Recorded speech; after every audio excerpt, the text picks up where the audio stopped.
ಇವತ್ ನಮ್ ಸ್ವೀಟಿಗೆ ಎಮರ್ಜೆನ್ಸಿಯಲ್ಲಿ ಹಾಸ್ಪಿಟಲ್ ಕರ್ಕೊಂಡ್ ಬಂದಿವಿ. ಯಾಕಂತ ಫುಲ್ ನೋಡ್ರಿ. ಬೆಳಗ್ಗೆ ಎದ್ದು ನೋಡಿದ್ರೆ ನಮ್ಮ ಸ್ವೀಟಿ ಅಂತೂ ಏನು ತಿಂದೇ ಇಲ್ಲ ಚೂರು. ಯಾರ ಕಣ್ಣಾದ್ರೂ ಬಿತ್ತುಗುರು. ಪಾಪ ಈ ಕೂಸ್ಗಳ ಮೇಲೆ ಕಷ್ಟದ ಮೇಲೆ ಕಷ್ಟ ಬರ್ತಾ ಇದಾವ. ನಮಸ್ಕಾರ ಕ್ರೇಜಿ ಪೀಪಲ್, 75 ಡೇಸ್ ಡೆಲಿವರಿ ಚಾಲೆಂಜಿನ ಇವತ್ 40ನೇ ದಿನ. ಸೀದಾ ನಮ್ ಸ್ವೀಟಿ ಎತ್ತಾಕೊಂಡು ಹಾಸ್ಪಿಟಲ್ ಕರ್ಕೊಂಡ್ ಬಂದಿವಿ. ಡಾಕ್ಟರ್ ಚೆಕ್ ಮಾಡಿ ಹಿಂಗ್ ಹೇಳ್ತಾರಂತ ಅನ್ಕೊಂಡಿರ್ಲಿಲ್ಲ ರೀ. ಎಲ್ಲಾ ಬೆಕ್ಕುಗಳಿಗೂ ಏನೋ ವೈರಸ್ ಬಂದಿದೆ ಅಂತೆ. ನಮ್ಮ ಬಿಜಾಪುರಲ್ಲಿ 2 ದಿನಗಳಲ್ಲಿ 3,000ಕ್ಕಿಂತ ಹೆಚ್ಚು ಬೆಕ್ಕುಗಳು ಡೆತ್ ಆಗಿದಾವಂತ. ಇದ್ರ ಬಗ್ಗೆ ಲಾಸ್ಟ್ ಅಲ್ಲಿ ಹೇಳ್ತೀನಿ ನೋಡ್ರಿ. ನಮ್ಮ ಸ್ವೀಟಿ ಅಂತೂ ನಂಗಂತೂ ಚೀರೆ ಬಿಟ್ಟದ.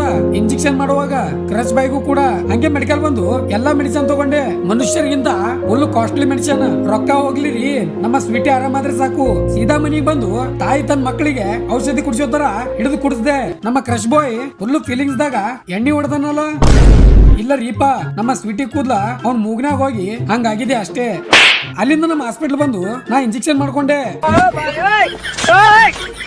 ಕ್ರಶ್ ಬ್ಯಾಗ್ ಅಂತೂ ಎಮ್ಮಿಗೆ ಚುಚ್ಚೋ ತರ ಚುಚ್ಚುತ್ತಾ ಇದ್ದ ನೋಡ್ರಿ. ಅದನ್ನ ಮುಗಿಸ್ಕೊಂಡು ಪಾನಿಪುರಿ ತಿನ್ನಕ್ ಬಂದಿನಿ. ಬಾಳ್ ದಿನ ಆಯ್ತು ತಿಂದೇ ಇಲ್ಲ. ಶಿಸ್ತು ಪಾನಿಪುರಿ ಸಪಾಸಟ್ ಮಾಡಿ ನೈಟ್ ಯಾಕೋ ಮನಸ್ಸೇ ಸರಿ ಇಲ್ಲ ಅಂತ ಹಸುವಾದ್ರು ತಿನ್ನೋದ್ ಬೇಡ ಅನ್ಕೊಂಡು ಚಾ ಮಾಡಿ ಅದ್ರೊಳಗ ಪಾವು ತಿಂತಾ ಇದೀನಿ. ಅಷ್ಟು ತಿಂದ್ರೆ ನಿಮ್ ಬೈ ಹೊಟ್ಟೆ ತುಂಬ ತಂದ್ಕೊಂಡ್ರೇನು? ನಿನ್ಗೆ ಯಾಕೆ ಆಮೇಲೆ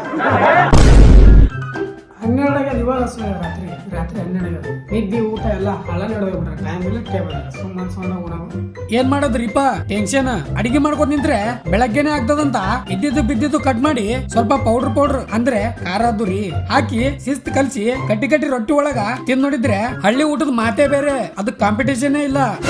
ಹಾ ಕೇಳ್ರಿ ಎಲ್ಲ ಪ್ರಾಣಿ ಪ್ರಿಯರಿಗೆ ಒಂದು ಕಿವಿ ಮಾತು. ನಿಮ್ಮ ಬೆಕ್ಕುಗಳು ಲೂಸ್ ಮೋಷನ್, ವಾಮಿಟಿಂಗ್ ಮತ್ತೆ ಊಟ ಬಿಡುವುದು ಮಾಡ್ತಾ ಇದ್ರೆ ತಕ್ಷಣ ಹಾಸ್ಪಿಟಲ್ ಕರ್ಕೊಂಡು ಹೋಗ್ರಿ. ವೈರಸ್ ಬಂದು 3 ದಿನದಲ್ಲಿ ಬೆಕ್ಕುಗಳು ಡೆತ್ ಆಗ್ತಾ ಇದಾವಂತೆ. ನಮ್ಮ ಸ್ವೀಟಿಗೂ ಗ್ಯಾರಂಟಿ ಇಲ್ಲ ಅಂತ ಹೇಳಿದ್ರೆ ಡಾಕ್ಟರ್.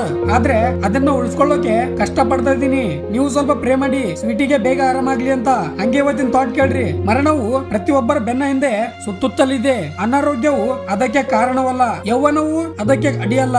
ಇರೋಷ್ಟು ದಿನ ನಿಮ್ಮ ಲೈಫ್ ನ ಎಂಜಾಯ್ ಮಾಡಿ. ಹೋದ್ಮೇಲೆ ಎಲ್ಲವೂ ಖಾಲಿ ಅಂತ ಹೇಳ್ತಾ ಇವತ್ತಿಗಿಷ್ಟೇ. ಮುಂದೆ ಸಿಗಮ್ಮು. ಜೈ ಹಿಂದ್, ಜೈ ಕರ್ನಾಟಕ ಮಾತೆ.